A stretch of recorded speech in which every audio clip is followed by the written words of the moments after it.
Nous nous étions arrêtés dans l'épisode précédent au lancement des premiers satellites américains à travers le travail de Robert Goddard et Wernher von Braun. Tout de suite, la suite.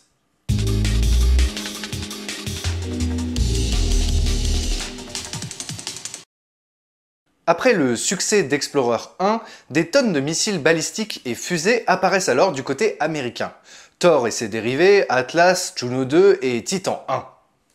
Thor, missile qui deviendra connu en lançant des têtes nucléaires dans l'espace lors de l'opération Starfish Prime, sera aussi utilisé comme fusée spatiale, la Thor Able, ou la fusée brosse à dents comme j'aime la surnommer. Elle mettra en orbite le premier satellite à prendre une photo de la Terre vue de l'espace, Explorer 6, en 1959. Thor Agena, une autre variante, mettra notamment en orbite le premier satellite canadien, Alouette 1. Enfin, Thor Delta, dernière variante dans les années 60, fera des mises en orbite de satellites. Juno 2, quant à elle, envoie une sonde vers la Lune, mais ne sera pas une révolution par rapport à Juno 1 en termes de fiabilité. Mais revenons un instant à la Redstone, si vous le voulez bien. D'abord missile, la Redstone a été aussi déclinée en lanceur de satellites sous les noms Jupiter et Juno. Mais quand est lancé le programme Mercury pour démarrer l'exploration habitée de l'espace, il faut une fusée capable de faire un vol suborbital.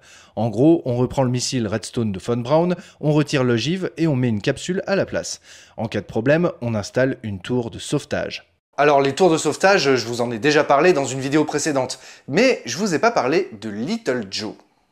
Cette petite fusée sert à tester les systèmes qui équiperont les capsules Mercury, notamment la tour de sauvetage.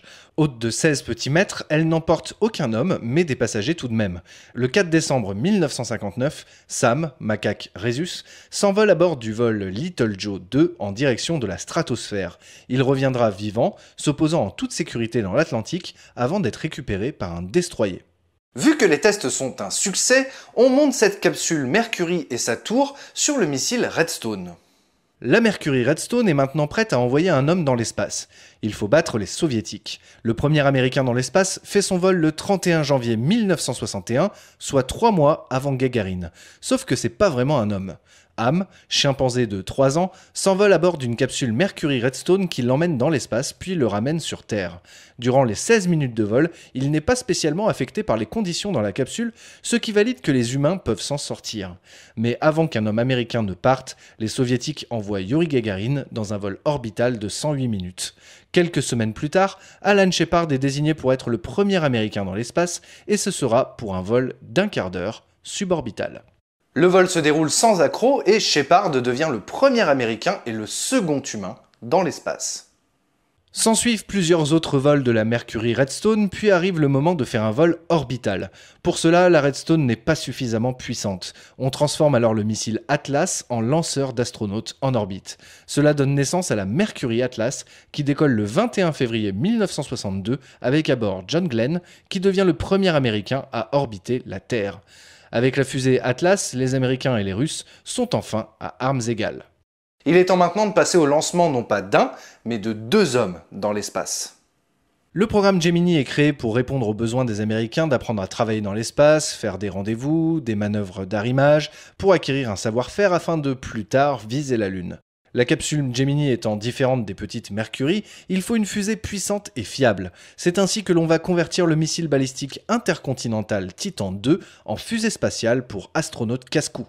Pour ce qui est du lancement de satellites et autres vols non habités, on peut citer aussi la création de l'Atlas Agena et de la fusée Scout, qui lanceront des sondes en orbite, mais aussi vers Vénus, la Lune et Mars. L'Atlas Agena lancera aussi des modules orbitaux, cible des astronautes de Gemini, pour s'entraîner au rendez-vous. Bien que très puissante, Titan 2 n'est pas pour autant très fiable à ses débuts en raison de l'effet Pogo, le même phénomène qui a posé pas mal de problèmes du côté des fusées françaises également. La fusée subit des facteurs de charge, ou accélération, bien trop fortes pour y mettre des humains et assurer leur sécurité, sans parler des contraintes sur la fusée.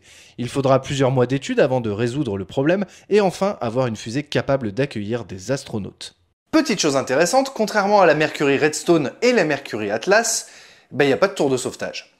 Les Américains pensent à un système bien différent pour assurer la sécurité des astronautes en cas de défaillance au décollage, les sièges éjectables. Ils peuvent également sauver les astronautes si les parachutes de la capsule ne se déploient pas à la rentrée. Ce système est tout de même contraignant en termes de poids et de place dans la capsule, sans parler du fait que l'éjection au décollage, à l'horizontale et proche du sol, ne garantit absolument pas la survie des astronautes. La capsule Gemini n'a rien à voir avec la capsule Mercury en termes de possibilités. Elle est équipée d'un système d'amarrage pour s'entraîner à maîtriser les rendez-vous et les jonctions avec d'autres vaisseaux, et elle permet aux astronautes d'effectuer des sorties extravéhiculaires. Le nouveau programme, plus complexe, requiert également une nouvelle salle de contrôle. Pour le programme Mercury, le centre de contrôle était basé à Cap Canaveral, mais à partir de Gemini, le centre de contrôle s'établit à Houston, au Texas. Les missions Gemini seront un très grand succès pour la NASA, validant les procédures de rendez-vous orbitaux, de sorties spatiales et de manœuvres complexes. Malgré quelques embûches, notamment pour Neil Armstrong sur Gemini 8 et Cernan sur Gemini 9, les Américains possèdent désormais les bonnes bases pour partir vers la Lune. La fusée Titan II, base du projet Gemini, sera ensuite déclinée et améliorée en plusieurs versions pour le lancement de satellites, jusqu'à sa dernière version, la Titan IV, qui entrera dans l'histoire en lançant la légendaire mission Cassini-Huygens vers Saturne, avant une retraite bien méritée en 2005. Les travaux de Von Braun, après Redstone, ont donné naissance à la Saturne 1B et sa grande, très grande sœur, la Saturne V, qui aujourd'hui appartient au musée américain. En fait, c'est un peu le bordel au niveau chronologique, car plusieurs modèles de fusées s'entrecroisent dans le temps et dans un nombre de déclinaisons qui m'empêchent d'en parler totalement sans rendre la vidéo incompréhensible. On va donc décliner par famille et voir où on en est. C'est ainsi que la famille des fusées Delta découle des fusées Thor et seront déclinées notamment en Delta II et plus récemment Delta IV Heavy, deux fusées célèbres, la Delta II connue pour avoir lancé les télescopes Kepler et Spitzer, les sondes martiennes Mars Odyssey et Pathfinder, ou encore la sonde Dawn vers Cérès, et Deep Impact vers la comète Tempel 1. La Delta IV Heavy, elle, est toujours utilisée aujourd'hui et ce lanceur lourd, très lourd, est connu pour avoir été le lanceur responsable du premier test de la future capsule habitée Orion, lors d'un vol qui a propulsé cette capsule en orbite haute terrestre à près de 6000 km d'altitude, et plus récemment la Parker Solar Probe. Et pour les fusées Atlas du programme Mercury, on a continué leur développement. Aujourd'hui, nous en sommes à l'Atlas 5, fusée très performante, qui récemment a lancé Mars Insight vers la planète rouge, et quelques années avant le robot Curiosity sur cette même planète, et New Horizons vers Pluton. La Delta IV Heavy et l'Atlas 5 sont aujourd'hui opérés par l'entreprise United Launch Alliance. Une autre entreprise, Orbital ATK, possède aussi une sacrée flotte. Les fusées de famille Minotaur, rarement lancées, sont des dérivés de missiles balistiques intercontinentaux. Dans les fusées moins classiques, on trouve aujourd'hui la famille des Pegasus, dont la Pegasus XL, qui est lancée depuis un avion en vol. Je vous avais dit, c'est pas très classique. Les fusées Antares, dont les lancements ne sont pas très répandus, sont aussi la propriété du groupe Orbital ATK et servent notamment à lancer les cargos Sirius vers la Station spatiale internationale. Athena, famille de petites mais néanmoins puissantes fusées, opérées principalement par Lockheed Martin, auront une courte carrière malgré avoir réussi le lancement de la sonde Lunar Prospector, mission très intéressante. Et depuis quelques années, une troisième entreprise, SpaceX, est arrivée sur le marché avec d'abord la Falcon 1 et aujourd'hui la Falcon 9 et la Falcon Heavy. La quatrième et dernière entreprise actuellement en activité, Blue Origin, qui pour le moment n'a qu'une fusée suborbitale, est en train de planifier de futurs vols orbitaux grâce à un lanceur très lourd prévu pour dans quelques années, la New Glenn. Au final, c'est vraiment compliqué de faire une frise chronologique lisible et compréhensible.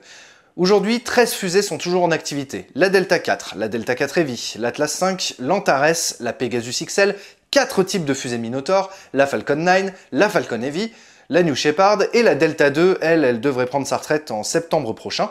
C'est la plus ancienne fusée encore en activité puisqu'elle est née en 1989, comme moi. Pour ce qui est des navettes spatiales et des autres engins non conventionnels comme Virgin Galactic, je n'en parlerai pas puisque concrètement, elles sont hors catégorie. Elles auront donc un jour leur épisode dédié. Pour conclure, l'histoire des fusées américaines est un bordel sans nom puisqu'il mêle les vols habités, les lancements de satellites, les dérivés de missiles intercontinentaux, la NASA, les entreprises privées. Bref, je me suis rendu compte en écrivant ce double épisode que ça n'avait aucun sens de tenter de dresser un historique complet des lanceurs américains, mais qu'il est bien plus intéressant de détailler les fusées et leurs déclinaisons en plein de vidéos. Ce qui devrait, si je commence maintenant, ben, se terminer en 2025. Bref, en gros, va falloir être patient pour faire les fusées américaines. Salut!